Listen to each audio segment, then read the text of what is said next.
No, I'm saying so. Like people were, coming for Killer Mike. Like, why is he meeting with, a guy, that a lot of people perceive, as racist and has done anything for people in the state of Georgia. So, Oh, people wouldn't understand him. yeah, Uh, I mean, Marcus Garvey met with the KKK. Uh, I know that shocks a lot of people when you hear stuff like that. Uh, Martin Luther King met with Lyndon B. Johnson. yeah. I All mean, those things. you got to look at, how one thing I was paying attention to this week is how Malcolm responded once he got back from his trip to Mecca, and he went from, a segregationist to, integrationist, saying, if the people in Mecca, all race and creeds can come together or whatever, he thought that that would be the best plan moving forward for America, even though, you know, even though he didn't really get too much time to explore that that method, but but he was willing to have the conversation. They interviewed him, and he was like, oh yeah, he's like, yeah, I think he's like from what he saw over there, it opened his eyes to where if we put in the work, we can be united. And he's like, it's a beautiful thing if it can happen over here in America. We're gonna talk about that. The topic too, because seems like it's a little different when you come back to America and try to make that same thing happen. And it's a strange phenomenon to bring something like that to America and get people to buy in. And I didn't know that the Nation of Islam prevented him or anybody else from participating in the civil rights movement. Again, strange phenomenon. And I didn't know, because they asked him point blank. They're like, why weren't you at the March on Washington? Mm-hmm. He was like, at the time, being a part of the Nation of Islam, they prevented him from any civil rights or anything to where you try to ask anything where you try to ask anybody else for help. It's like it's like insular or whatever. Yeah. And so he was like, if they have another one, the interview asked him if they have another mark, can you join? He's like, yeah. He's like, because now I'm not under the and you got to work that way. Now I'm not under the Nation of Islam rule anymore. So now I have the freedom to to attend something like that. So,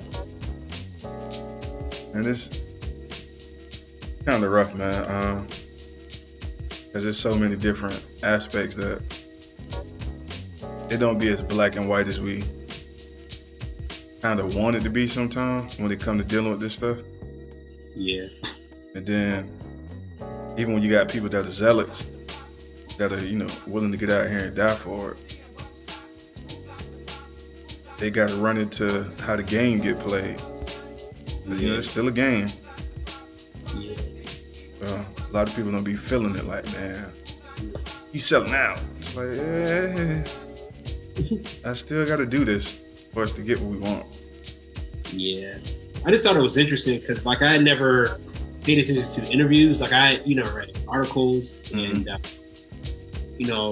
like other people's accounts, but like seeing the interview to where he was asking the questions directly, that was, and even during that interview, like they tried to like trip him up with the Muhammad Ali stuff or whatever. You talking about Malcolm X? Yeah, they tried to trip him up saying, because at this time he had left the Nation of Islam. Okay. And then, Muhammad Ali was still a part of the Nation of Islam. So, he had said some choice words about Malcolm. And then Malcolm like turned it on. He was like, man, I don't trust anything that the media says that one black man said about the other. And they were like, and he was like, if I have something to say about Muhammad Ali, I'll call him directly. Yeah. we'll have a conversation. And Well, then, go ahead. What you gonna say? no, I'm saying it was just interesting to get it directly from his mouth as opposed to an article that might have a different slant or something like that. So I got to see if there's a lot more of those like interviews out there. Yeah, it's a lot on YouTube, man. You gotta it's a rabbit hole once you get into it. It'll definitely be plenty of stuff you to look for. But Yeah, I will say, I wouldn't necessarily take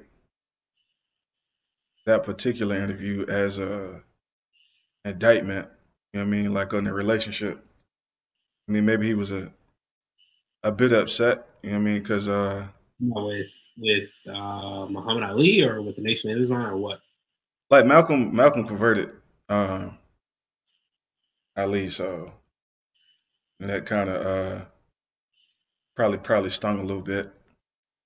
You know that he ended Yeah, I up mean, leaving, quote unquote. and the dude asked him if he was still his friend. He's like, yeah, that's my friend. So Yeah, yeah. yeah, so I just excuse me. and and even in that interview, I could see where it was edited though. So it's Which like even in one? the interview, I gotta pull it up. But even in the interview, I could see to where like they had cut certain parts out because I think they asked him a question about like the current government, this current state of the government and how it treats black people, whatever. Hmm. And they started talking, and then like like they cut it off, and then like so even that it's like you don't like what did he say that they didn't want to get out at that particular time or now? Yeah, no. What did they say that Malcolm when they asked him that question or whatever? It was like at a certain point you could tell like it was edited. Who was interviewing him? I don't know. What up, Wale? Oh, hold on, no. Come on. Laptop. Can you hear me? You still hear me? Yeah, I can hear you. Laptop tripping. Just press the keyboard, bunch of buttons.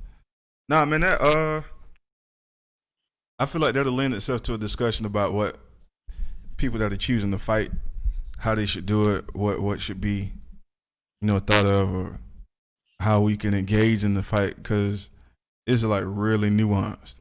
Like it made me think about, what you were saying made me think about this video I saw. Well, I didn't watch it. Dre was listening to it, and I overheard it. But this young lady was, I guess, on an airplane, and she got into some kind of tiff with somebody that was white. Yeah, And yeah. Like the yeah, lady put her Blue Lives Matter face mask on, and the lady felt some type of way about it, and I thought from it was a conversation. That's what it seemed like to me or whatever. mm-hmm. And it's like I don't want to say the sister was being a little bit too sensitive, but we have to understand that there's a difference between people feeling a certain way and people like being against us. I Yeah, think that time we feel like somebody has like people aren't 100% on our side mm-hmm. is that they're in opposition. And it seemed, as I said, I'm not trying to defend the lady. Who, the white lady?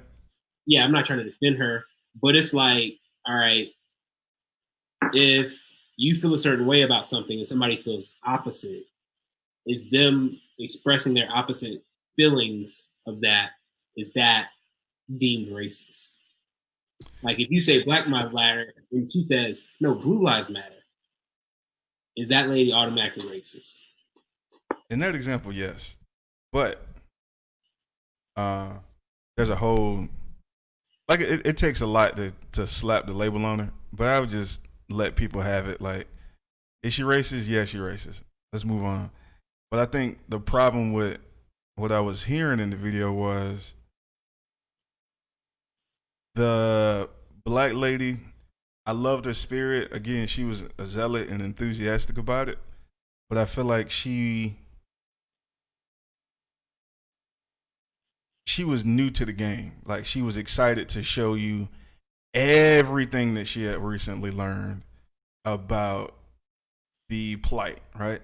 And so what I ended up hearing was she just started naming like every theory she thought, well, not thought, but she knew. She just like went everything, everything, everything. And she was just like spouting a lot of stuff out. It was like trying to drink from a fire hose. You know what I mean? Yeah, Like you are thirsty, but is a fire hose the best way to get drink? but I mean, but is there no room for dialogue or for disagreement anymore? Is it all of a sudden you're on one side, so I can't even sit next to you and And have a that conversation anymore? see that's why I was saying that particular situation is tough to like you were saying with the Killer Mike thing. That's necessary, right? To go talk to the governor. That's completely necessary to get Yeah, progress. But it you can't have the lady that was on the airplane go talk to the governor because again she gonna hit the governor with the water hose, the fire hose, instead of we're having a dialogue, not me just spitting out all of this crack of this and I'm a queen and Hebrew Israelites and y'all can't have kids because y'all ain't African. It's like that's you doing too much. But what her intentions were good. You know what I mean? Like I got there, I was like, man, this is a teachable moment. That's a teachable moment for anybody that wants to engage in this plight. You know what I mean? Like you're gonna have to sit down at some point and talk to the racist person in order to make progress. Because if your goal is to get to the point where equality is established and equal opportunity and social economic, equality, then you're gonna have to talk to them. And then just getting out there spouting all this um, blue eyed, white haired devil. That's why y'all can't make no babies, and that's why y'all the minorities. You can't do that yeah, in that arena. but I just think that it's like there are a lot. I just think that it has to be levels to this, and that's There like are, there are. that's like level one. I'm saying that's like playing Madden on rookie mode. I'm What you saying mean? What's level one like? Doing what she did on the like airplane? yeah, like somebody like you got a Black Lives Matter thing, and somebody's like, oh well, I'm gonna pull up my Blue Lives Matter stuff. Yeah. Like like what kind of harm can that cause or whatever? And the lady just like, well, having a conversation or whatever, like that's I think that's gonna it doesn't rise to oh we gotta move her seat. We gotta make sure that her next two flights she gets first class service and all this Wait, stuff. who? Like Because again, Delta, I didn't watch the video, no, like so Delta. I guess Delta has Delta supports Black Lives Matters pins that they hand out oh, and randomly. they giving the Made it black lady all that stuff. Yeah, and they're like, oh, on your flight back, from the rally, we're gonna, upgrade your seat. Well, they upgraded her seat in that flight, and then they said they were gonna upgrade her seat in the, on her flight return home or whatever. And it's like all because you sat next to somebody who didn't necessarily you know, agree with you. Like that's is, like that's your plight. You're trying to figure out Yeah, why she was so upset. like there's people in my neighborhood that have Trump signs in their yard. Am I supposed to be like, oh man, that's offensive to me because they have Trump signs in their yard? No, I live in a county to where it's more Republican than there are Democrats or whatever.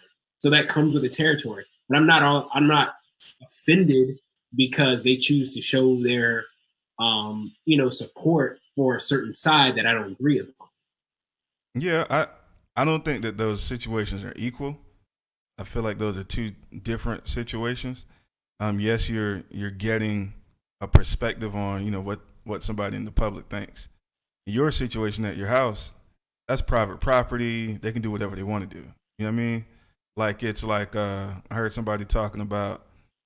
if you choose to display a Buccaneer jersey inside your house or in your house, then it can mean whatever you want it to mean. You know what I mean? Like you could think the Bucs are the best franchise in the history of the NFL, but the moment you take it and present it in the public space, then it's subject to all of the feelings that the public historically has involved with that object, right? So then it becomes subject to facts.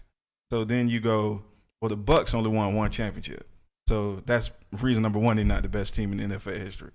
Then they got a losing record. You start hitting them with facts, and then you can refute that person's claim in the public sphere.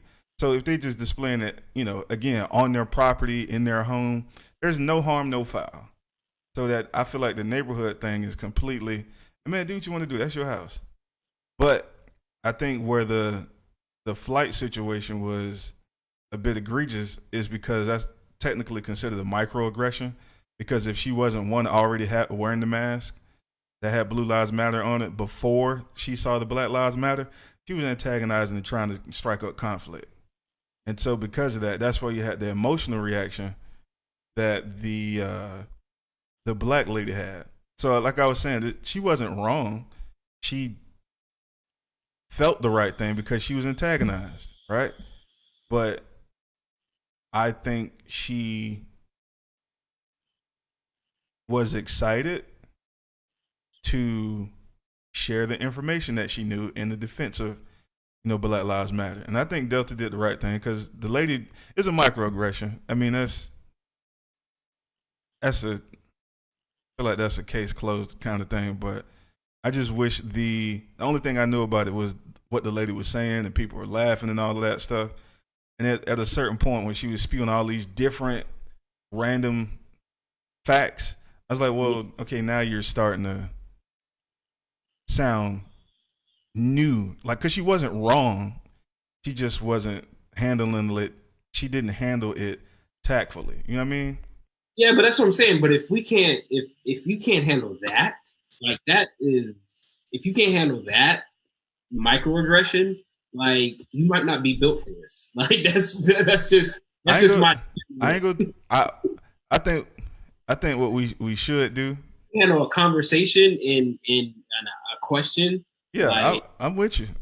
I just, like I'm saying, in the attempt to get as many workers as possible to join the fight, because there's plenty of work, but not enough laborers. You know what I mean? Like that old adage to me pops up.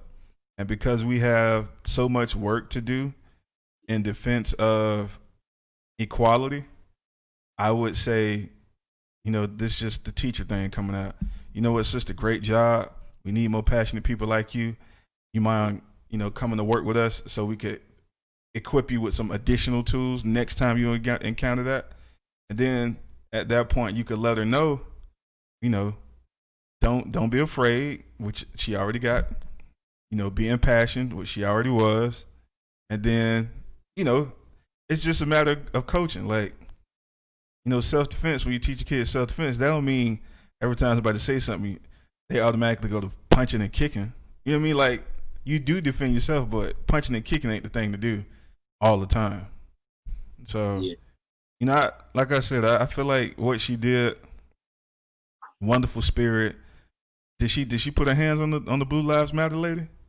No. And then, she just made herself look a little silly, or she made herself look like a rookie. That's all I felt from it. Cause she started going like real deep into the genetically y'all inferior. I was like, oh man. But now you sounding kind of clownish. Even though, again, technically she's right. But I was just like, that wasn't the time. Yeah. Like, I'm with you on that. If you pulling out the big guns for that, then we need to, recruit her. Yeah. That's like somebody playing defense in the league. Look, she want to play defense now. Like, we ain't got too many people that want to play defense. She been studying. So, I don't know, man. I think those are two awesome things. What was your takeaway from the Killer Mike thing? Hey, y'all. I guess we kind of just started recording on the candid conversation, but Pledge was talking about some stuff he had seen over the weekend. kind of got him to thinking. No, I mean, I think that Killer Mike. I mean, I think that he has a good feel for how people on the ground, feel and what they're experiencing. So I think it's good to have him as a representation of the culture go and speak to somebody who's in position to make changes. And I think that we as a people, we can't like denigrate this man. We have to support him and encourage him and say, hey, while you're out there speaking for us, make sure that, our voices get heard. And, these are some of the things that we're concerned about. Can you make sure while you have the governor's here that you, share those things with him? Okay. So, I think, and here's the thing. I don't know if people are more upset at him going up there or the governor taking a picture of it. Like, I was reading on the route there where they're like, oh, it was a photo op for the governor. Yeah, I guess the governor, he's like, hey, today or whatever. But, they didn't say anything about Killer Mike actually meeting with him. And that's how Steve Harvey got crossed up with 45, is that Steve Harvey was like, oh, I was going there to meet with him. He was like, I didn't know that he told his, the press, to be out there and take a picture of us. Okay. Afterwards, you know what I'm saying? So people are equating it to that. Yeah, like people, like I think sometimes like they prefer, all right, if these politicians are going to meet with people, that they meet behind closed doors and that's what it is, as opposed to them propping, the person up and saying, oh, look who I met with today, hey, I'm trying to work with you guys, so I don't know if they would prefer to be a closed door meeting or if they prefer the meeting not to happen at all. Like, I don't know. The two kind of get convoluted, so.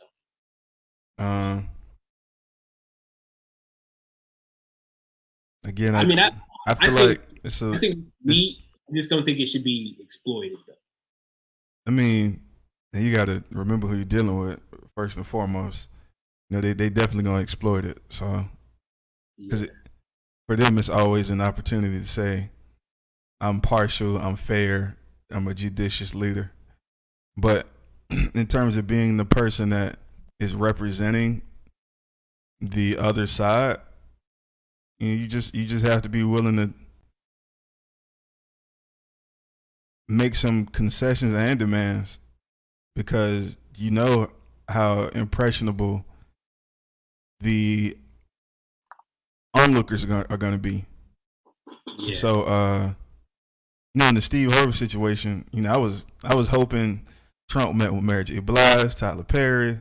Just had a whole bunch of people I just wanted him to meet with, so the careers can be over. Because I thought that was just funny. Because I was like, please Lord, meet with Mary J. Blige and Tyler Perry. So my interest was completely different. But oh man, in regards to, it's just there's some nuances between meeting with Kemp and meeting with Trump. I mean, meeting with Kemp, I don't know how much you can expect to have done unless he's going to figure out a way to get you a seat in the Senate or the Congress, the state Congress. I don't know how much you can hope to have done if he's not expecting to let you be in on the policy writing. I don't expect. I mean, like those are the things that at this point in the game, if you're going to try to take on a leader of a municipality or state or city, any civic center, you're going to have to come in with some demands, or else it just looks like you just going in there to take pictures. You know what I mean? Like, in my mind, it's just Trump and Kemp are two evil people. Everything they're going to do is be for selfish gain, re-election bids, all that crazy stuff. So anybody that's willing to put themselves out there on the shield for it, you just got to have a real airtight game plan, Yeah. So, I mean, King did it. People wasn't in love when Dr. King met with Lyndon B. Johnson, but he went in there with some specifics. There was an elder that ended up being on Martin Luther King's kind of sort of advisory council that met with Harriet Truman 20 years before Lyndon B. Johnson met with King. He was vouching for, he was looking for some more concessions. And he had a list of demands that included, letting African Americans serve in the military equally to that of white Americans. And he was like, if you don't give it to me, we showing up to the White House lawn with 10,000 black people.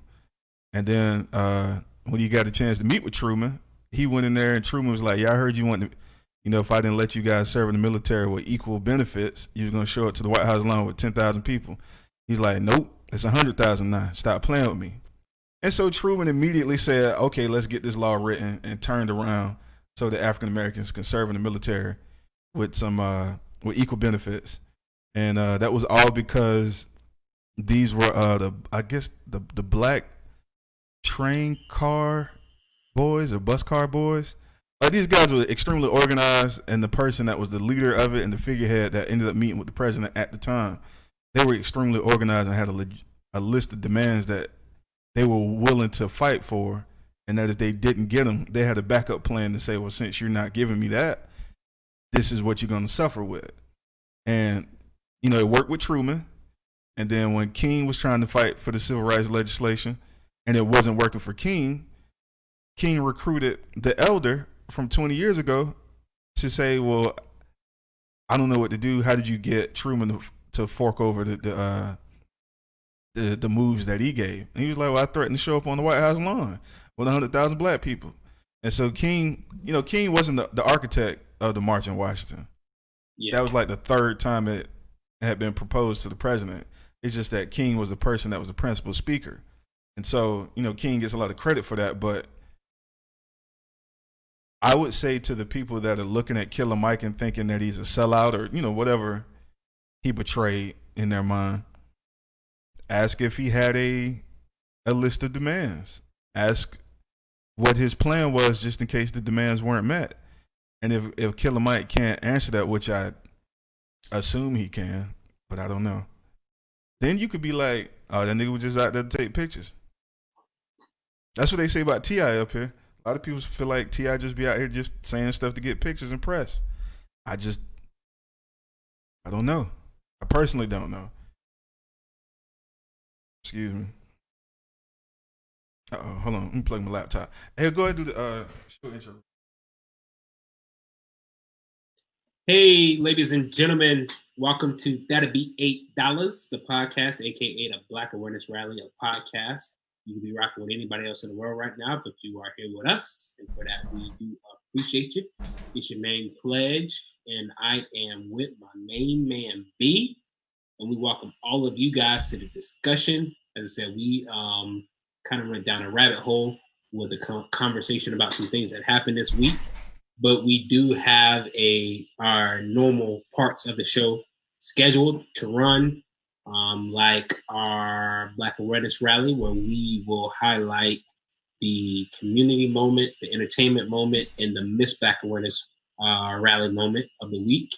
And so we thank you guys for joining us. I say you guys can, the people that are joining us with the Facebook Live can send live reactions and comments about what we're saying. If you guys agree with us, rock with us. If you guys don't agree with us, we want to hear what you have to say either way.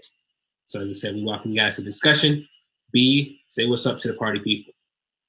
What up? So, yeah, man, that was pretty heavy, man. I don't know. Like I said, I haven't been as engaged with the social medias of late. I need to get back on it, but yeah. Black Awareness Rally. Yes. I'm ready. All right. I'm gonna start with the sponsors. McDowell!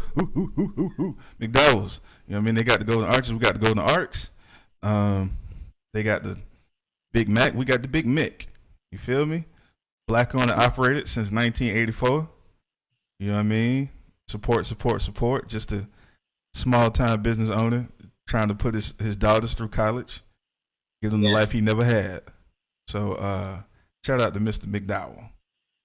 Also, Sex with Chocolate, the incomparable Sex with Chocolate.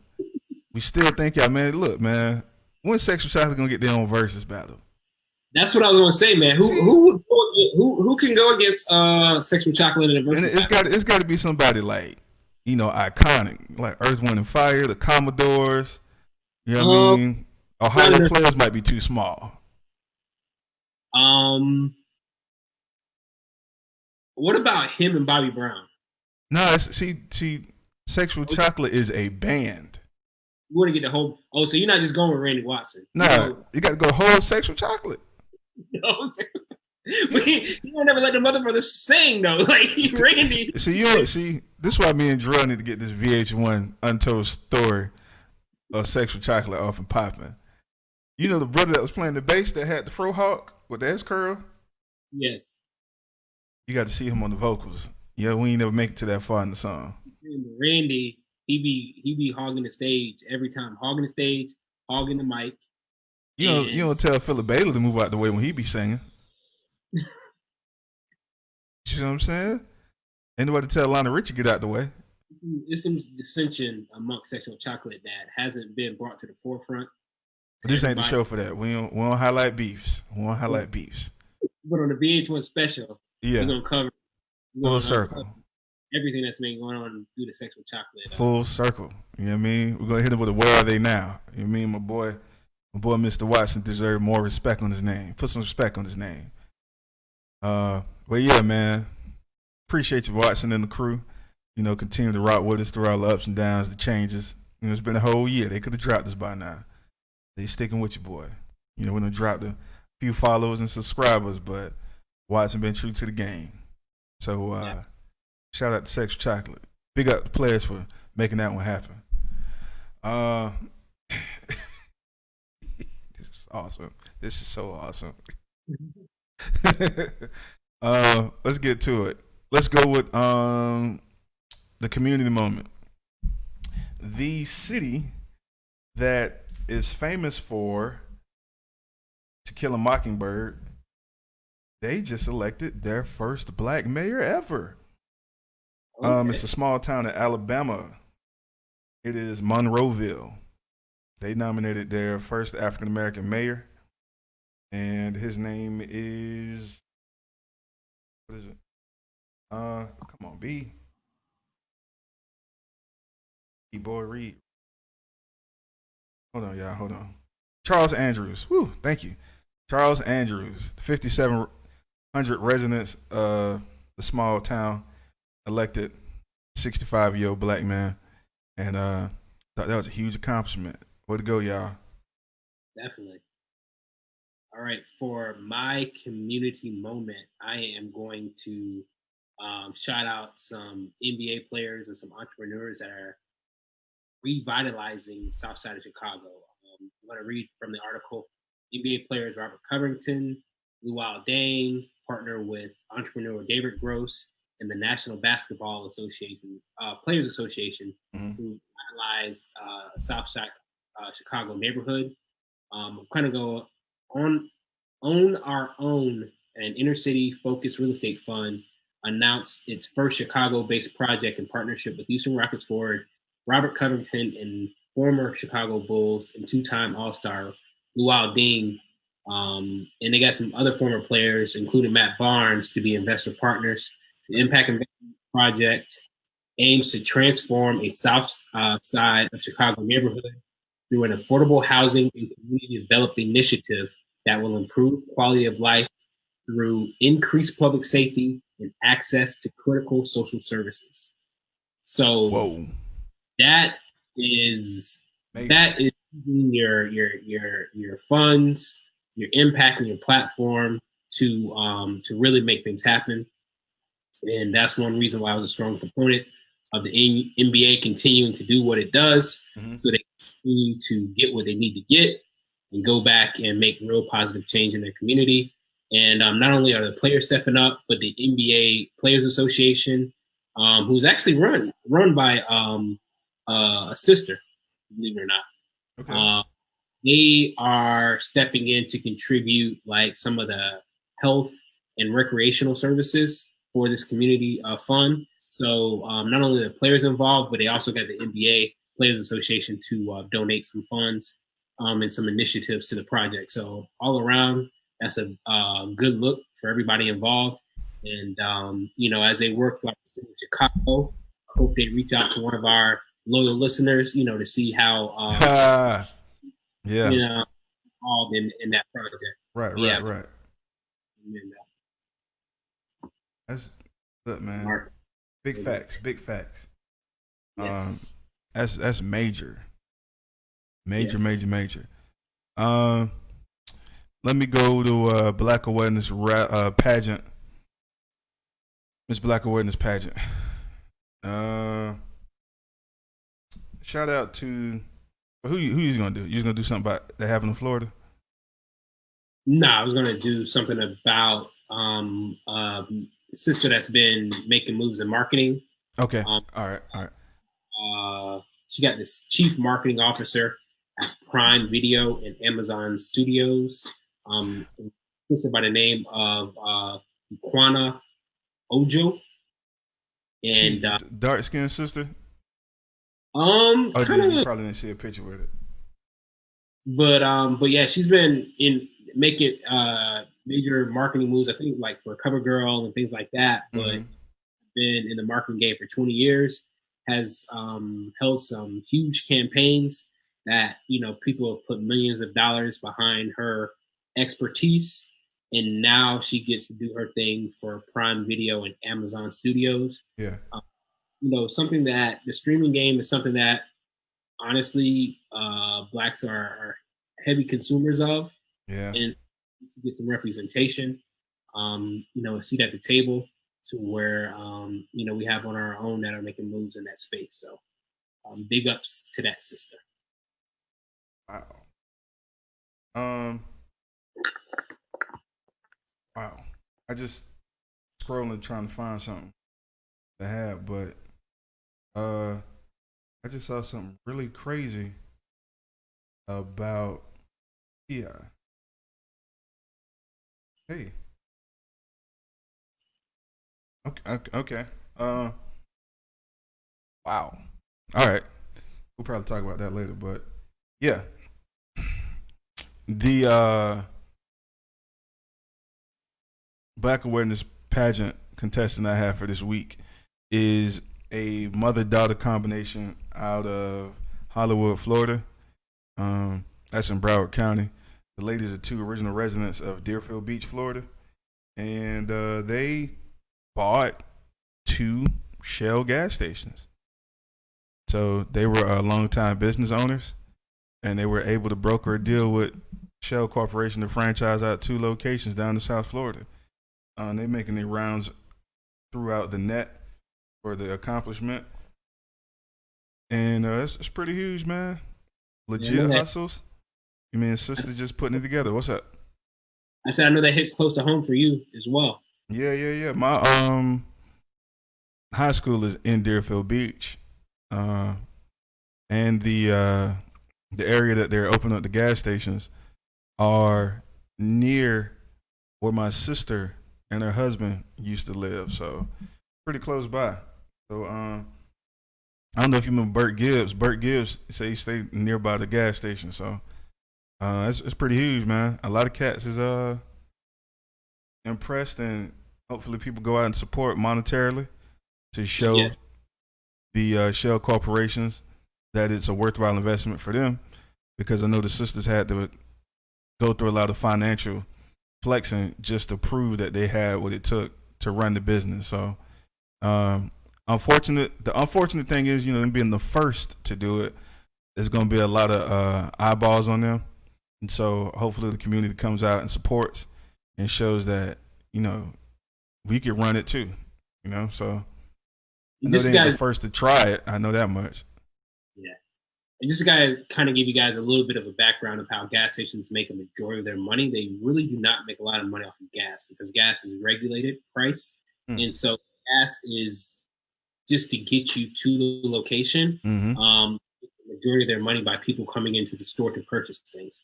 So don't just put 20 on pump 4. We'll go in and get whatever you need to get outside the store as well, because that's what's really going to help them thrive. So right.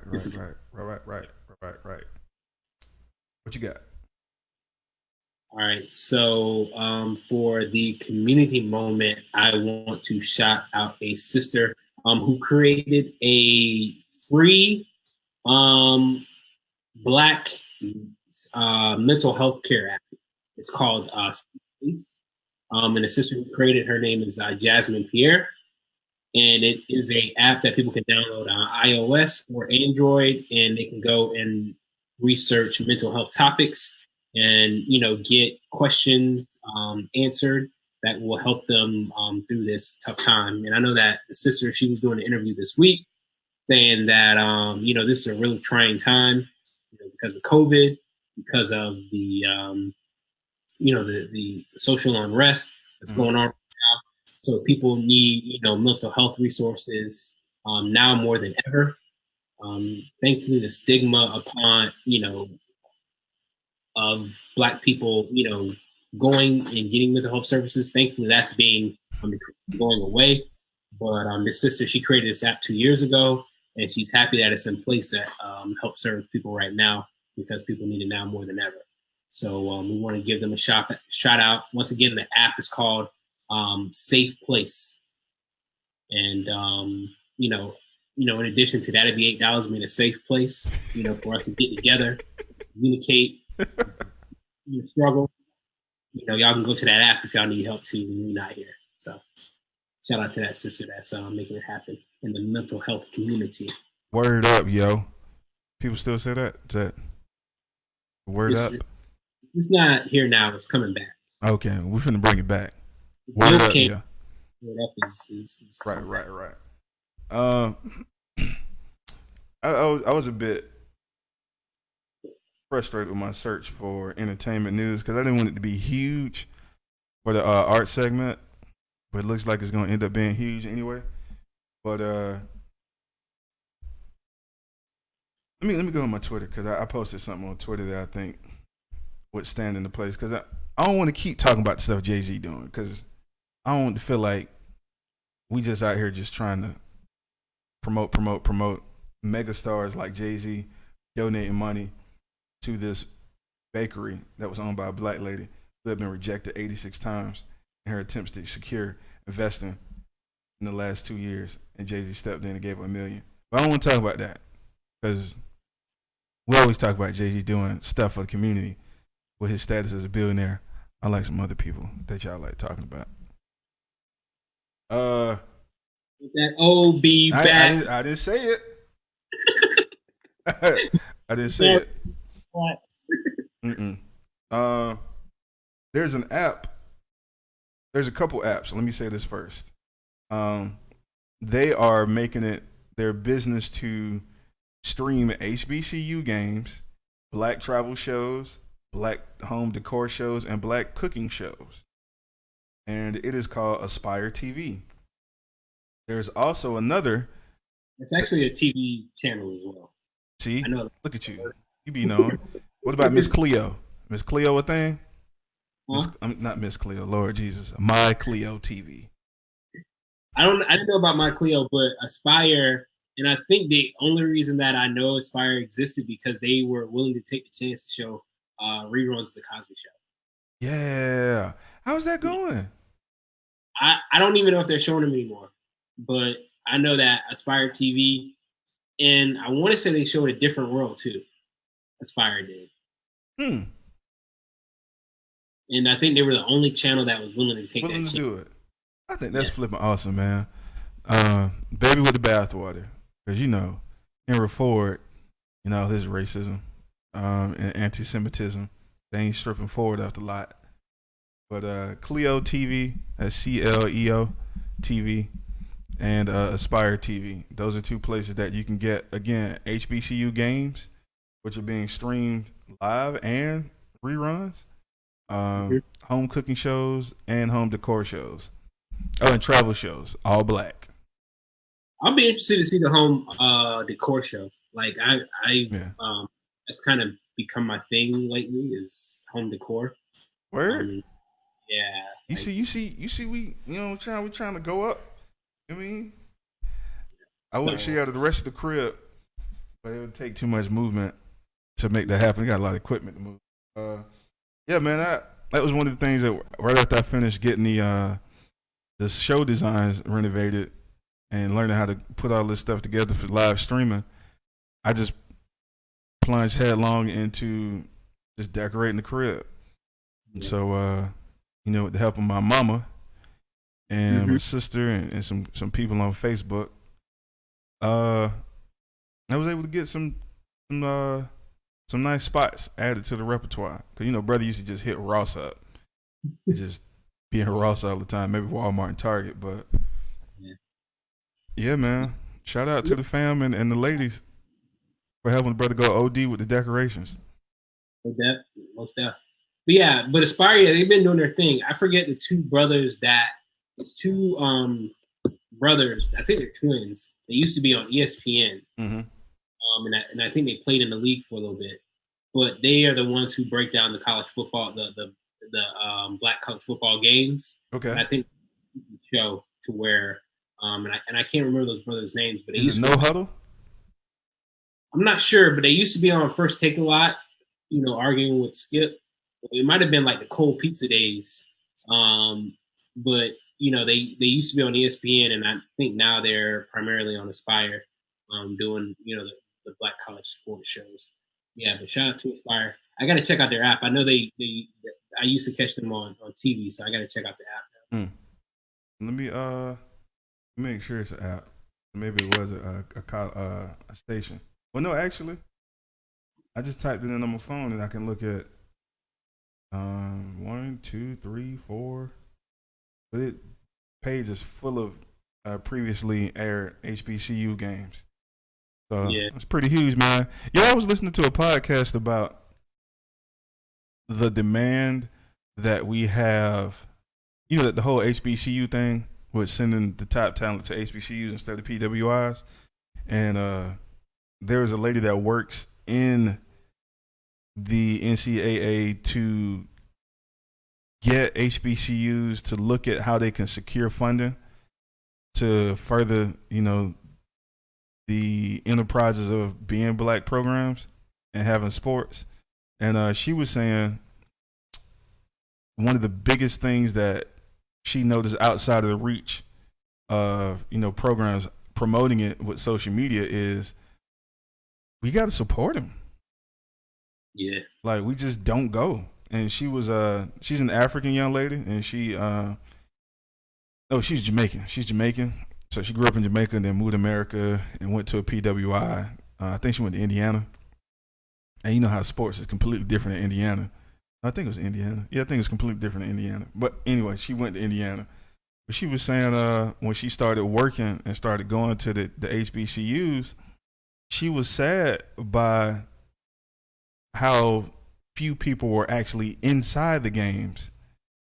And she thought, well, there's so many people outside tailgating and there for the cultural experience that they could clearly make money if they went into the games. And so, it was a whole she did a whole hour and a half talk on that. But she was like, people love the culture because, people go because they get to be black and get the authentic black experience. And that's the number one reason they attend. Like, me and you done been to a plenty events, sporting events for HBCUs. Everybody be outside and then go in for 10 minutes and then come back outside. We experienced that a couple of years ago at homecoming. Yeah. Remember during the homecoming show, we were like, oh, so this many people are at the game? Talking about the fam game? The whole first half, it was Nobody half. Was there. Yep. Halftime, it was packed. Crowded. And then as soon as halftime was over, Empty. We didn't stay for the rest of the game. We don't know who won. We don't. We don't. At the hanging out. Listen, that's the struggle, man. But yeah, man, if we're like you said a few shows back, HBCUs don't nickel and dime the students to death with all of these unusual fees. So, the pot that they're working with might be a little smaller than it would be at a predominantly white institution. Because Lord knows you're going to get hit over the head with them dorm fees, student athletic fees, The gym fee, the parking fee. Parking fee. They gonna hit you with everything. Yeah, I got a homegirl that works for PWI in one of the accounting offices for one of the departments, and she was like, even though they're not going back to campus anytime soon to do their job in person, they still have to pay the second semester fees for her parking decal. So, PWIs, man, they be robbing people, boy. Because Lord knows, them tickets at USF used to get costly at a point. Yes. Anyway, yeah, I just thought that was cool with the talk on my segment for arts and entertainment. What you got? Nah, I ran through my three. Okay. This back Reds rally, the entertainment was the NBA players, and then the safe place was a community moment. So true. Hey man, I think we about 45 minutes in. We just hit. Let's get into Black Awareness Rally. It's a little different doing this on a Saturday, man. I guess we can't look forward to people chiming in too much, but we didn't necessarily hit them with a big press run. But they'll listen to it later. The streams been getting up, man. They've been getting pretty consistent. So we appreciate y'all for, even if you're not able to listen to us live, going back and getting the streams up. We're still looking anemic on YouTube, but that's neither here nor there. But like on the iTunes and the podcasting platforms, we've been doing consistently better. So thank you for listening, whoever that may be. We appreciate y'all for returning week after week to check us out. Let's get to the topics. I forgot to put the topic up. Steve Nash, who is the white NBA coach that got the job at the Brooklyn Nets last week, Steve Nash said it was white privilege that got him that job. Now what, Pledge? Yeah, I mean, he admitted that he was like, I think the words he used was, "I cut the line." Yeah. And even though he cut the line, he said, he's going to try to do things differently and try to help the situation. And this is something interesting that I was thinking about today when I was researching and I was looking for some news for the Black Awareness Rally. I saw where the Memphis Grizzlies, they hired their second female assistant coach. Yeah. Because the one that they had got a job. Which team? The Pacers right now, they have Becky Hammond. They're interviewing Becky Hammond, who is an assistant coach with the San Antonio Spurs. They're interviewing her for her head coaching position. Wow. This is something that I know a lot of a controversial figure said probably about a year ago, but it's something that I've been paying attention to. I know a lot of people aren't rocking with him now. You cut out. What'd you say? I'm saying this is something that a controversial figure said in the culture, Jason Whitlock. Oh. This is something he said a couple of years ago, and he said that maybe about a year ago. He said in 10 years from now, he would not be surprised if there are more women coaches in the NBA than there are black men coaches. Ooh, wow. And I know that a lot of people don't agree with everything he says, but it's something to pay attention to. Yeah. That's a hot take if I ever heard one. It's a bold statement. Yes. And I don't think that's going to happen. I think it's highly unlikely, but you have to look at, how things are progressing, and that might, that might be something that can come into play. I don't really have much to say about the Steve Nash thing, man. I guess he definitely, he just kind of put it out there. He's like, yeah, I kind of cheated. But that take you just said about women being in the position more than black men, that is kind of salacious. I wonder if people would feel slighted if the women were women of color. Because I think wasn't the assistant coach that just got picked up? Wasn't she? I think Yeah. she was Arabic or something like that, or Spanish. The one that's the new one, I want to say, she is, maybe Asian culture. I'm not 100% sure. They don't like kind of break it down or whatever. They just go Yeah. off. I just thought that because of the name that she had, like her first and last name were definitely ethnic. The sister that was working with the Grizzlies, she was black. The one that went to Notre Dame, she Okay. was black. Okay. Sarah Lawson, I think she was with the Celtics organization. Yeah, I think I remember that.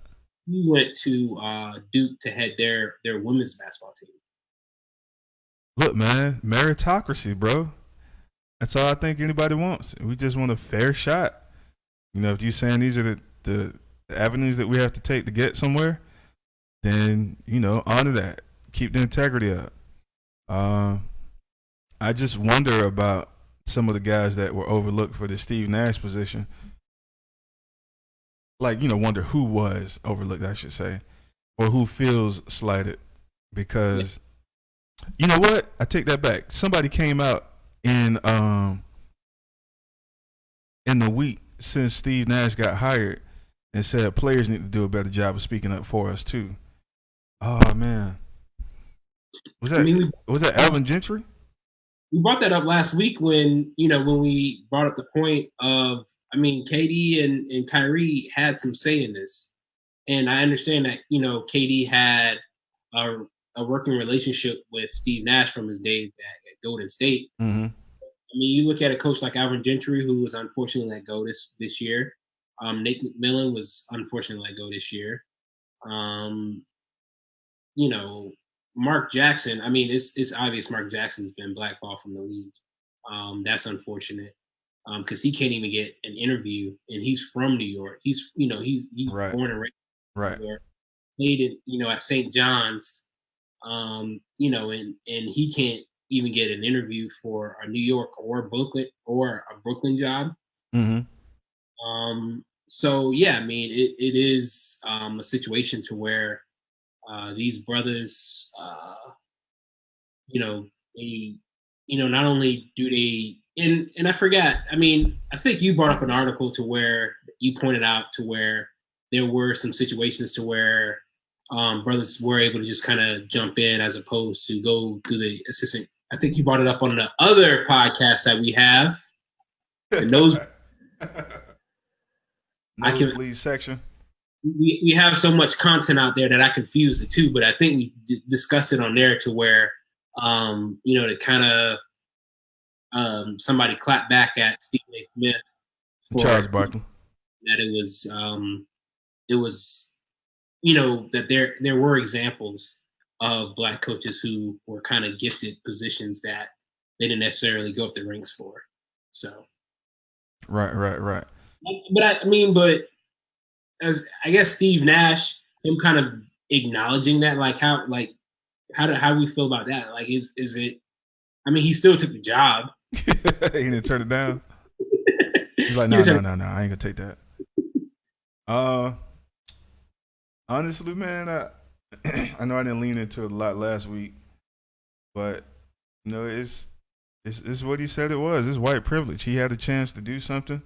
He didn't go through the ranks. He didn't go through the protocols and all the different channels that it takes to get that position. This is another example of you got to be twice as nice and half as black to get anywhere close to the opportunities that our white counterparts often get.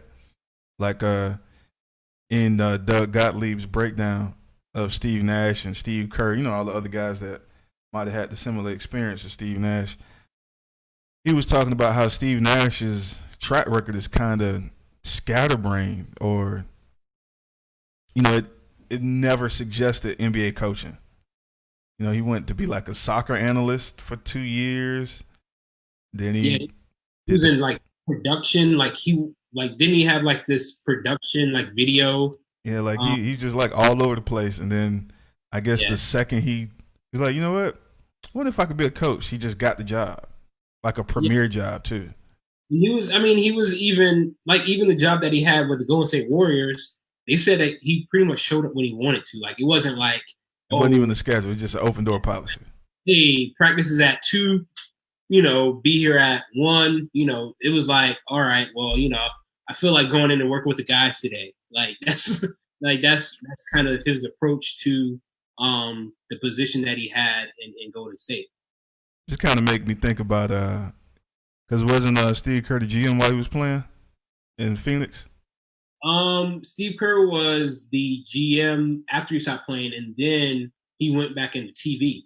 And so when he got the Golden State job, they snatched him from TNT. So it makes me think. I guess it wouldn't be like a nepotism thing, but like his time at Golden State. You could argue that the only reason he got that position and had that freedom to move around the way he was is because of his relationship with Steve Kerr. And as a result of that, he was able to get privy or get access to, these marquee players and ultimately land him a job somewhere else because, Kevin Durant was like, I kind of feel comfortable with him being the coach. Yeah. And they were saying that the current GM of the Nets, he has a very good relationship with the GM of Golden State, and so and of course people try to replicate the success that Golden State has. Mm-hmm. Sort of like somebody that came out of that system, So it's ties that kind of strengthen the bond between. Right. I just I always wonder if is the African American coach given the grace and the opportunity to fail the same for the white coaches? Is not the same?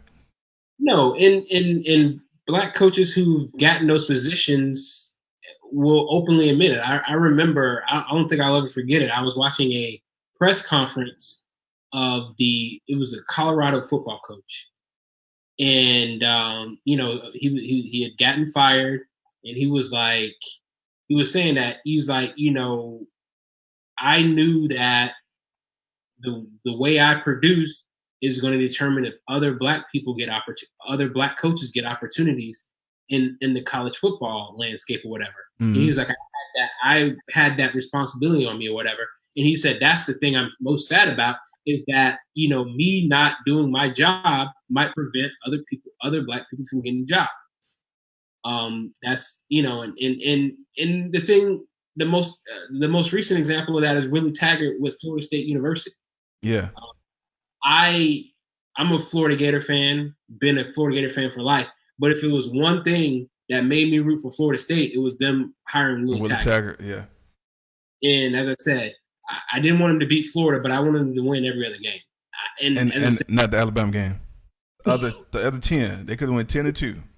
I'm saying, but that's how strong I felt. Like, hey, they gave this brother a shot. I ain't ever been a Florida State fan in my life, never, ever, ever. But they gave this brother a shot, and I have family members that live in Tallahassee. They were like, man, you should hear what these people are saying about him. Oh yeah, when you get like death threats and all kind of racial slurs. Yeah, I mean, or people was just like, we don't know how he got here, stuff like that. Like they question, how he even got the position. So a lot of people who are close to the situation, they felt like he never ever got a fair shake at it, and he was only in the position for a year and a half, and then they got him up out of there. And you really have to hate somebody to collect $20 million to fire somebody. Yeah, that's what they did. They got people on a phone call to buy out. This is how much it's going to cost. Hey, how much you willing to put up? Oh, I'm willing to put up $2 million. Oh, I'm willing to put up $4 million just to get him out of here. How much do you have to hate somebody to put up $4 million? I don't know how big of a pot you have to where you can give up $4 million and be like, oh well, it was for a good reason to fire a coach. Well, let's look at this next topic then, because that goes right into it. The NFL started last week on Thursday. Well, it started Thursday, not last week. Today is Saturday, not Sunday. NFL started Sunday. Had a marquee matchup between the Kansas City Chiefs, Super Bowl champions, headed by a black quarterback, and the Houston Texans, which were odds favorites to make it to the Super Bowl. But of course, the path was a lot tougher because they had to go through the Chiefs, which is also headed by a black quarterback. And the Chiefs decided that they want to do some displays of solidarity, some peaceful protest in the name of Black Lives Matter movement, Black Lives Matter, the movement, and they were they facing their own sideline? Was it? Yeah. Yeah, facing their own sideline, and then the Texans joined arms with them. And well, it was a very nuanced situation. Mm-hmm. So at first, like at every game this week, there's going to be a rendition of the Negro national anthem, the Black national anthem. Right. And so they lined up for the Black Negro national anthem, and then the announcer said, "Can we please stand up for a moment of unity?" Right. Okay. The Black national anthem. And it was just the Chiefs players that were out there because the Houston Texans players decided to stay in the locker room for the for the other national. So it was during that moment of unity, where they said, I want to say they had a moment of silence, and then they were going to sing the national Black anthem, and it was during that time to where the announcer made the announcement, and then the Chiefs fans started booing, and it was only their team out there. The team that bought this city a Super Bowl after 50 years of not winning anything, they're going to boo their own team. So, to your point about how astonishing and remarkable and spectacular it was that a group of random FSU fans put together $20 million to get a coach fired, a black coach fired. Then, in his whole staff, they had to buy out the assistant coaches too. Woo. So they were that serious. I think they said totally it was about $22 to $24 million total. And they came up with that much money? Yes. And the fans booing now. There was no flag, there was no kneeling, except for one person, but he was like way on the bench. No fans, none of that. And fans still booed. Like, why are they booing players? What was so wrong with what happened this time? Like, you had your whole team, all they did was holding arms. Why are we booing? I mean, I don't know. That one, I didn't understand that one at all. I really didn't. Because first of all, I think they said it was 22% of the whole crowd or whatever. Yeah, right? The capacity. Yeah, it's only 16,000 people there out of 80. So that means that just say it's normally 80,000, 100,000 people that can fit in the stands, right? Mm-hmm. And it's only 20,000 that are in the stands, or 22,000. And if the boos are audible, like basically it was a USF game, and people can still hear you boo, you are adamant about your displeasure in what is happening at that particular moment. But so somebody can somebody say what it is? What? I can't explain it, man. I really don't. Come on, player, you know what it is, though. Just say what it is. I mean, it's a situation to where we are strictly entertainment, and if you're not here to entertain us, like we don't care about you as an individual. We don't care about your problems. We don't care about your community. We don't care about your family. If we are not in place to entertain these people, fuck us. They just don't care. Like, you see this? I didn't come to hear how you feel. I didn't come to hear your anthem. I came to see you beat each other up and beat each other up, and we better have more points than the other team at the end of the game. And you better not complain about nothing. So, I mean, that's my takeaway from it. Is that, oh, you're not entertaining me? You have something to say? The game hasn't even started yet. You mad? You mad?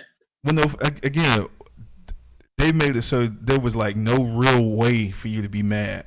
They was like, we ain't gonna bring no flag out. Ain't nobody gonna kneel. We're gonna lock arms with the whitest white boy in the league, JJ Watts.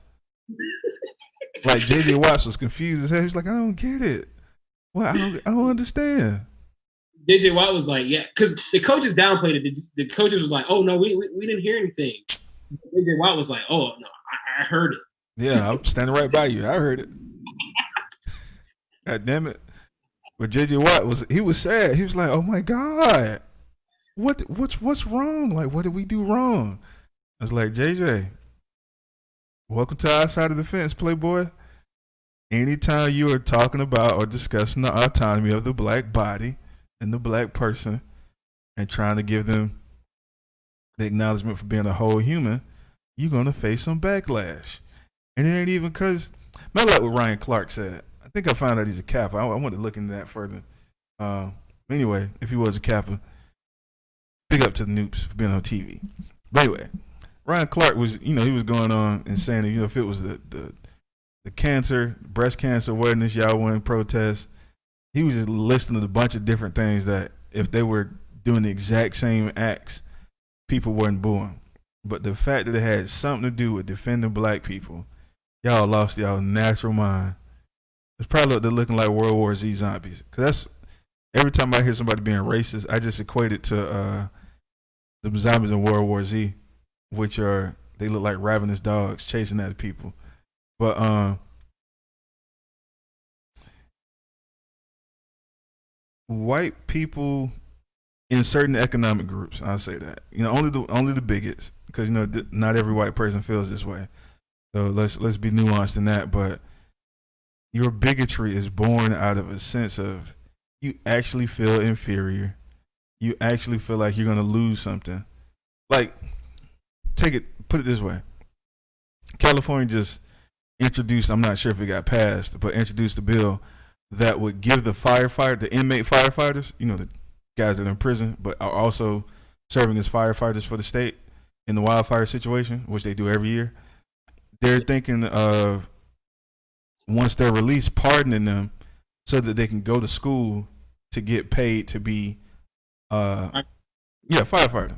Now, this is on Twitter, and I just go on Twitter just to see people's thoughts come faster and more topics. Do you know white people was losing their mind on these prisoners getting out of jail first, and then second, getting a job? Their immediate reaction was, why in the world would you give prisoners a job to be a firefighter when we got plenty of kids that are trying to be firefighters right now? You won't give them a chance. You taking opportunities from them and giving them to these inmates and rapists and murderers. And I was like, that showed me three things. One, y'all don't believe in rehabilitation, so prison obviously isn't some place you go to get reformed, serve a punishment, come out, and get back in society and work hard. Two, yeah, bad people. That's all they see it as. Right. Y'all equate prisoners with black people. Like, in your mind, all you hear is prisoner, and you think black people. Yeah. There was a picture attached to the article, and it was showing a bunch of inmates that were sitting, taking a breather together in the uniforms. It was a very diverse group of looking guys, just all kind of color people. And your immediate thought was, well, if you went to prison, it must be because you're a rapist and a murderer. I say, Lord Jesus. So nothing about this society wants to have any impartiality, wants to have any fairness whatsoever to anybody other than to white people, namely white men and business owners. Yeah. Not like y'all don't care anything about anybody besides white men. And that's because for some reason, you think if somebody's going to give a shot at competing with you, you're going to lose. Yeah. Like, that's your automatic thinking. If I give you a chance to compete with me, I'm going to lose. That's a position of inferiority. Yeah. And it's sad because as I said, I don't think a lot of people know how many years or how many inmate firefighters have been saving the state of California for years. This was the first. I know that this was the first year that where they were kind of reluctant to put him out there because of the COVID situation. Like I read about that a couple of months ago. Yeah. So they were saying that the fires weren't as contained as fast enough is because they weren't able to use the prisoners because they were scared that they would spread COVID to the other firefighters or whatever. But now they're like, well, these fires have gotten out of control. We need the experienced prisoners that have been saving us for years or whatever. See, right.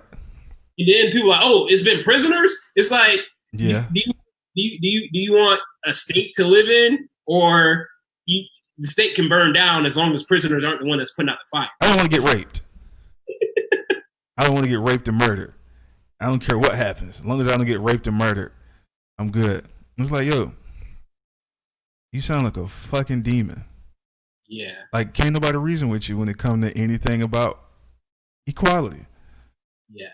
At this point in the game, you are a diseased, demonic, possessed individual. Like, come on, man.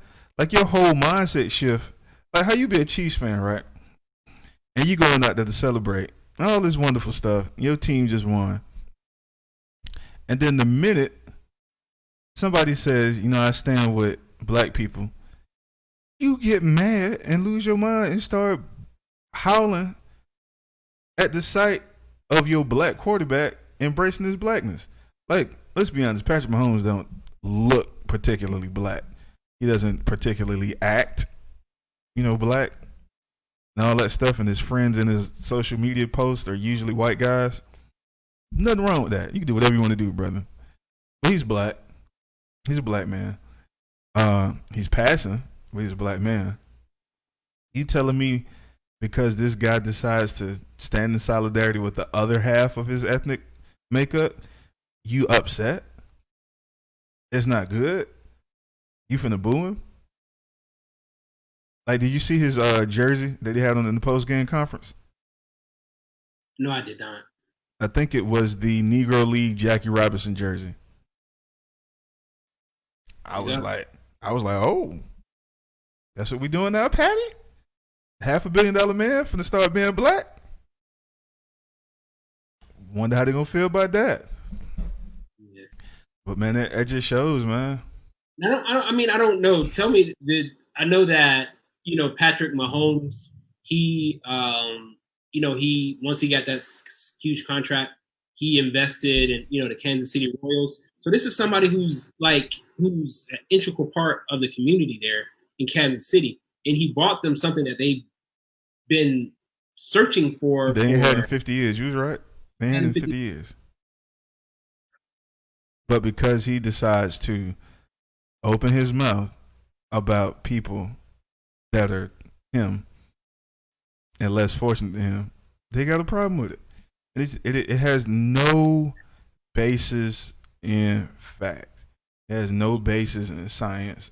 It has no basis in Christianity. Yeah. Like I was thinking this week, man, and I kind of got pretty sad about it.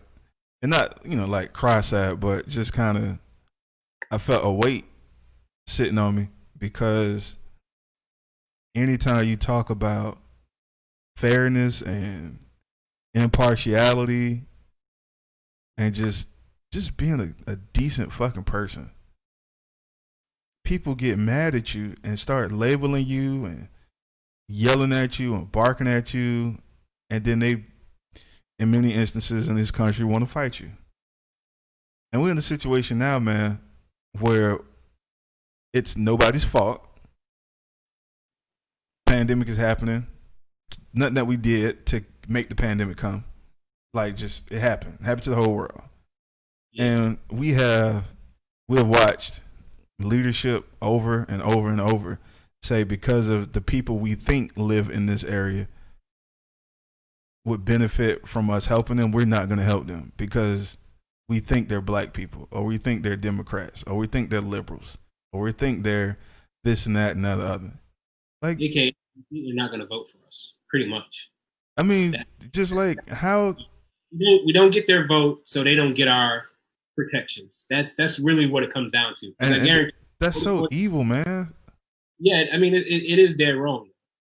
Like, and then they fighting it. Like they're every step of the way consistently saying no, no, no, don't fight me. No, don't say nothing against what I'm doing. No. Oh, you finna say something against me? I'm finna send some people to beat on you.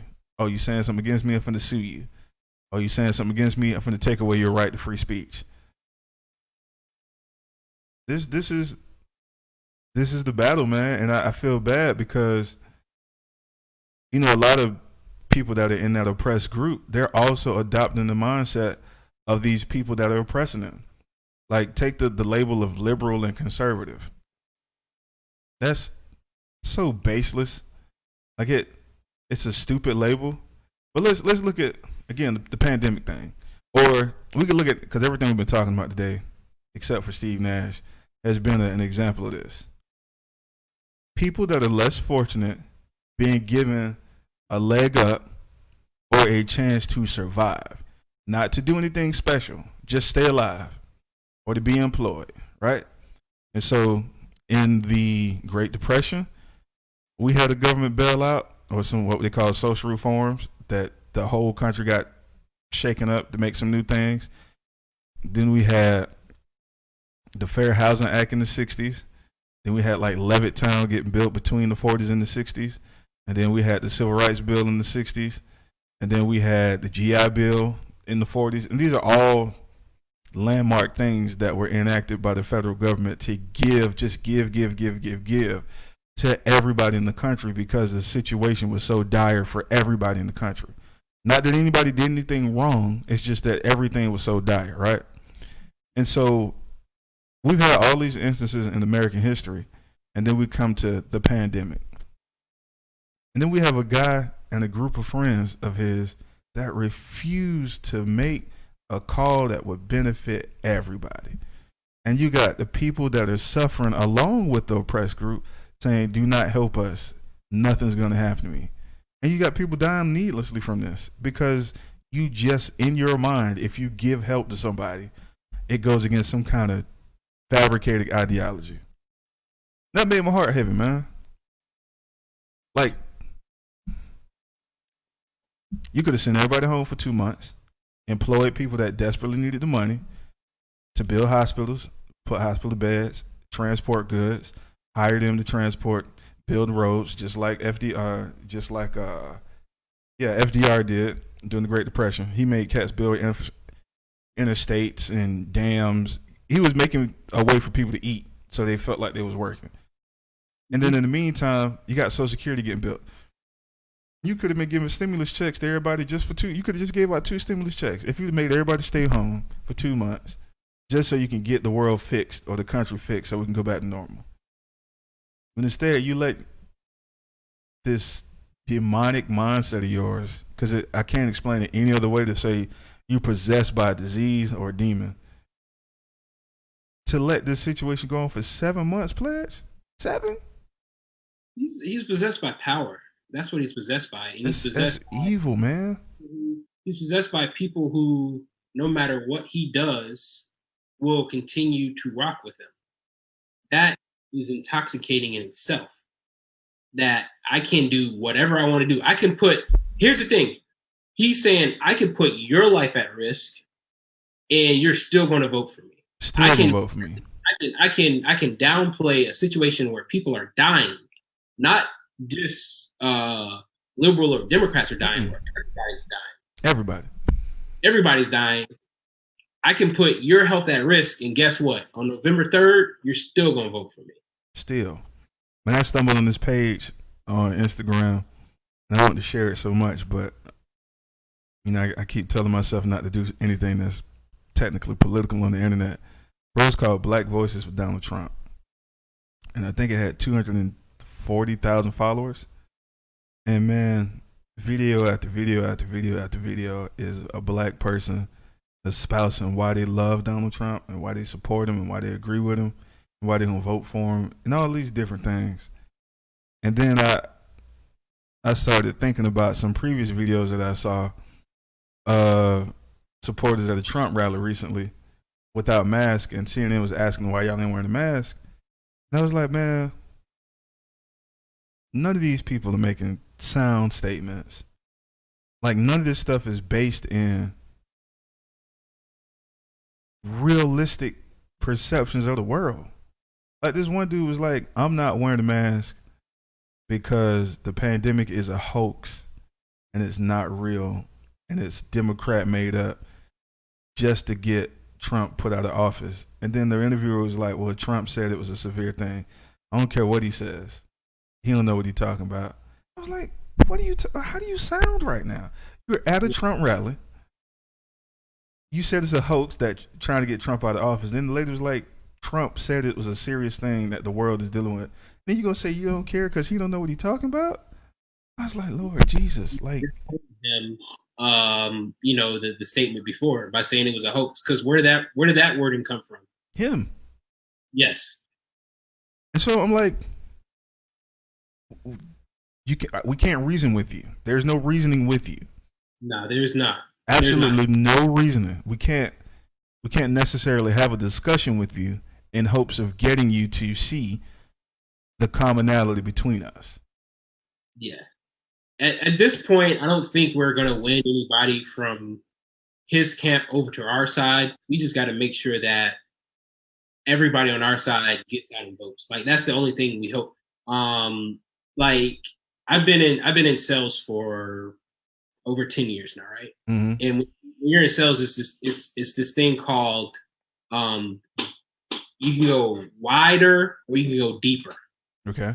So when you go wider, you're trying to get more accounts. You're trying to get more people into into the fold. Mm-hmm. You go deeper, you're trying to get the people that are already, in your fold, or people that are already accounts that you have. You're trying to get more money, or get them to be a bigger customer.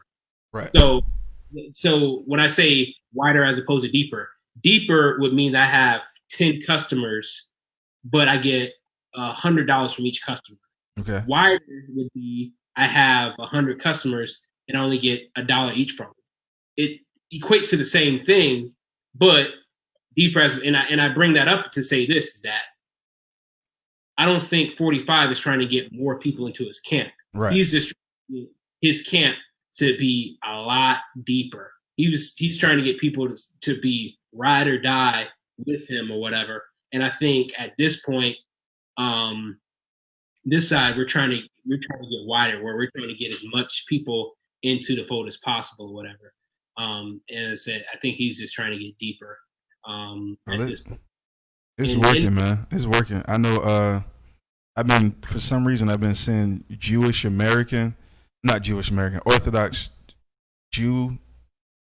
Orthodox Jewish organizations have been coming up in my social media feeds lately, and it's only been like articles and essays that they've been sharing inside of their organizations, and then the ones that they choose to let out have been in like press release statements. And the two that I saw, one of them was saying Black Lives Matters, and this is why we feel this way. And the other one was saying we need to vote based on our belief system and not based on our political affiliation. And I didn't read the entire Black Lives Matter affirmation that they made, but the second one about their belief system was just flat out grounded in charity, humanity, hard work, loving your neighbor kind of stuff. And he was like, we shouldn't be concerned with anything that doesn't do any of our core tenets of belief system, right? And so, naturally, again, I just want to see one comment. All I do now is I just want to see one person disagree with the article, and I want to see what their thinking is.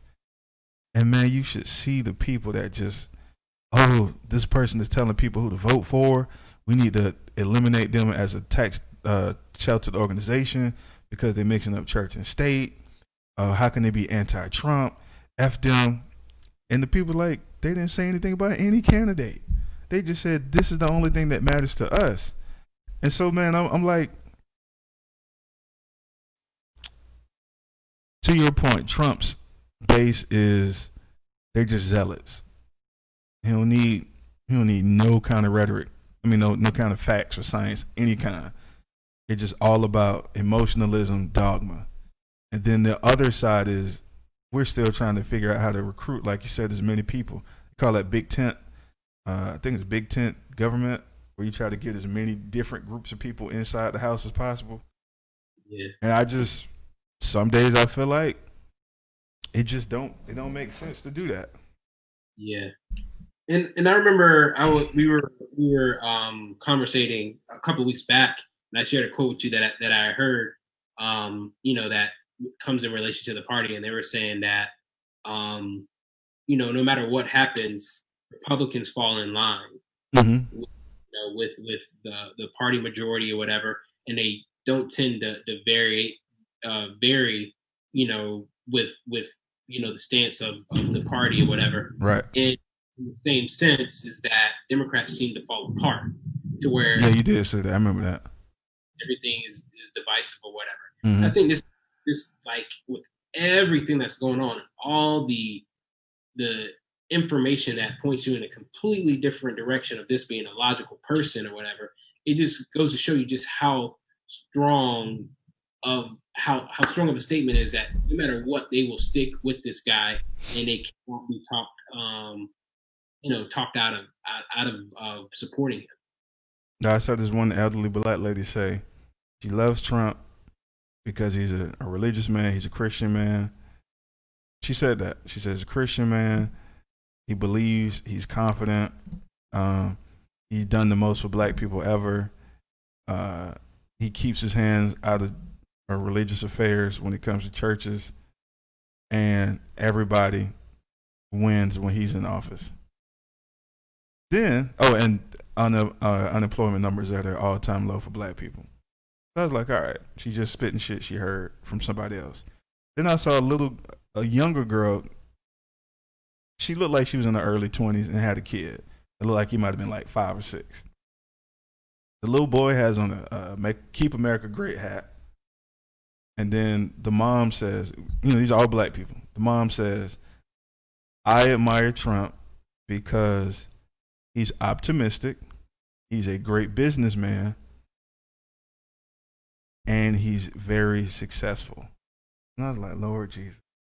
Well, go stay in his hotel, but don't vote for him for president. Like, that's like go hear him at a seminar or something, but that doesn't make him a great leader.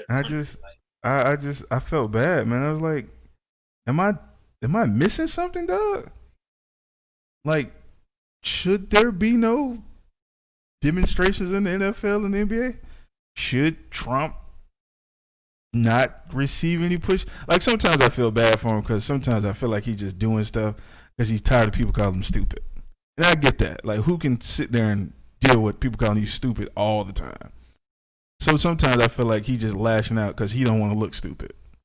But then there's some stuff I'd be like, was nobody even in the room with you when you said that? You just evil. You know what I mean? But I'd be like, dog, it must be like some kind of joke, dog. Like, am I missing something, dog? Like, if I had like a bigger, stronger S corporation or LLC or Shell Corp, would I feel differently?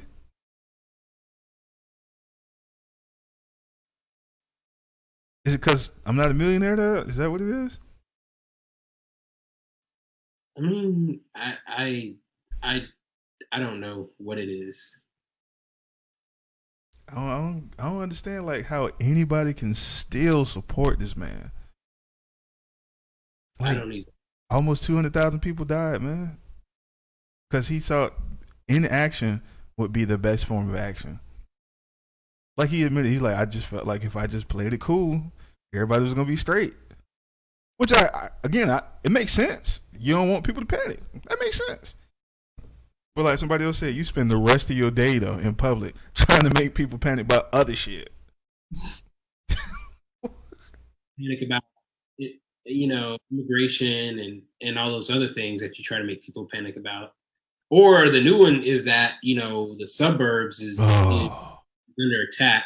What? They gonna move into your house? Who gonna move in? What they look like? Them. I just like, and then you know what's crazy to me, like about that, just where my head been at since the summer, bro. The suburbs is a government. It's social engineering charged at trying to get more money pumped into the economy and to give people a sense of better living.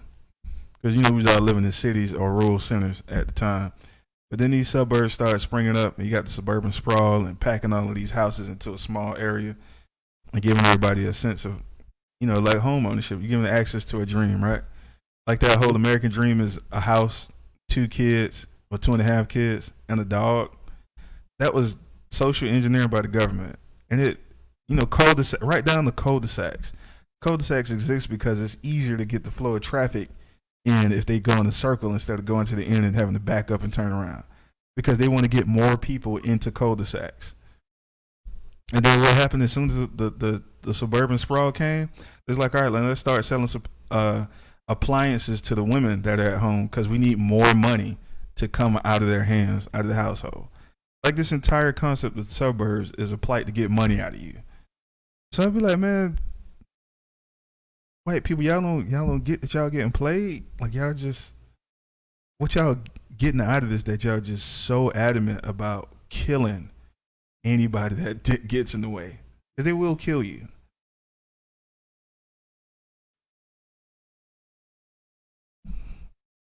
You watch Jack and the Giant Slayer? No. You know, I should have knew that. CGI about Jack and the Beanstalk for kids. It's a movie for kids. So the giants in it, you know, it's in England or some junk, some old England country. British country. And it's like before cars. So in it, I'm watching it last night, and you just seeing, you know, King Richard or whoever he was, his daughter gets lost on the beanstalk, and so the hero goes up the beanstalk, try to get the girl from the giants. But I'm watching, and the giants come out, and they finally show the giants, and these giants are like, they're all white dudes, they're no women, they're all white men, they're all old white men, and they just look so disgusting. They got warts and missing teeth and all this just crazy stuff. The only thing they eat is flesh. And so I started thinking, I was like, that's white people. That's the history of the history of Europe. Just destitute, dirty, nasty, huge stratification between the haves and the have-nots. And everybody's just dirty, living in filth and just eating like borderline cannibalism stuff. And then I was like, how y'all get mad at black people that came from northeastern Africa and brought y'all bathhouses and universities and books and knowledge and street lights and sidewalks and paved roads? How are you mad at that? Like, why are you so mad? Does somebody want to improve your life? I was like, oh, I get it. But you know they didn't have universities before Africans came to Spain. They didn't have any colleges. We had 1,700. They had zero. They had no written books. The kings lived in giant barns with a hole in the roof for the smoke to go out. They got mad because Africans came in and started building castles with lakes and ponds and streets and sidewalks and bushes and yards where people could sing and play music and read and study and get jobs. They got mad and they attacked them because they didn't think of it first. Yeah, that's what I'm saying. It's like, you're mad because you didn't come up with the idea instead of just enjoying the idea, because you're allowed to enjoy it. Like the Africans were Muslim people. Cool, fine. It was like, but you don't have to worship what we worship. We don't care what y'all do. Just here's some peaches. Oh, y'all ain't got peaches here? Cool, let me show you how to plant peaches so you can grow them on your own and sell them. That's one of Spain's current biggest exports. Oh, y'all ain't got sugar cane here? Here's some sugar cane. Spain still uses that as an export. Why are you so mad? We sharing everything we have with everybody we come in contact with. If you don't like it, we might have to fight you because we won't believe in losing no fight. But Are you mad, baby? Look at that girl. She smell good now. You ain't never smelled that before. You mad? You mad? Cause now she smell good and she clean? That's what you mad about?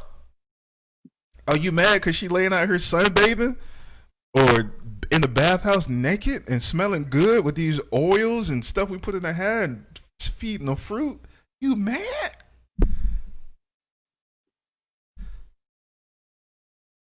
This is why I don't understand racism. We don't want it to ourselves. We just want to share. So I have to stop looking, dog, because I feel like I'll go crazy because I don't understand them, and then I don't understand why we agree with them. Then I don't understand why we don't understand what they're doing because we act like it's new every time it happens. Like, man, this ain't no new stuff, dog. Why y'all still complaining? Yeah. And this is why I had to go, Kanye was right. Slavery was a choice. At one point in Haiti, there was 11 slaves or 11 black bodies to every one white body. I mean, but weren't they the first ones to successfully revolt? Yeah, they were the first ones to successfully revolt, right? Yeah, that's they saw the numbers, you know what I mean, and they started, figuring out ways to win it. I mean, not that we didn't try. We got tons of rebellions that went awry, either because black people were scared or because white people sent in more help to crush the rebellion. So I don't want that to be the message I'm delivering here, but it's just I just don't understand the mindset of anybody. Like, bro, ancient African civilization, nobody owned the land. You didn't have to pay to have a house. It was all community property. Your only job was to take care of it. That was your job. Now we charging people for air. And then I remember that Louis Gossett Jr. He was talking about some project that I was working on, but he was saying that like you say in ancient African civilization is that they identified what you could do to help the tribe or the community at a very early age, and that was the only thing that you were responsible for. And they're like, you do this, and then everybody does their individual job, and everybody benefits, profit, benefits. And you don't have to worry about doing anything else because you do your job, and everybody that has a role or whatever will we straight. Pump. Yeah, we straight. So. Like, come on, man. Like, this is how bad it is that you always hear that thing. Oh, the white people don't want us to know who we really are. It's kind of true. Yeah, it's kind of true because if you knew that Africans were the inventors of democracy and that in Europe, even at the height of their civilization, which would be Rome, there was only rich white dudes that believed in voting. Nobody else could vote. Nobody else had access to learning and knowledge except for the wealthy or the privileged class. But in Africa, we all had access to information. We all had access to knowledge. We all had access to input and how the government was run. Yes, there was a specific place you had to go to put your input and let it be known, but the fact that we don't want to participate now because, the white man, it don't work. I was like, yeah, boy, we so lost. Let's say you're just a Christian. Let's say you're a Christian.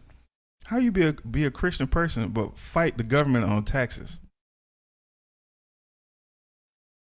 Just give them their money back. That ain't where your priorities lie anyway.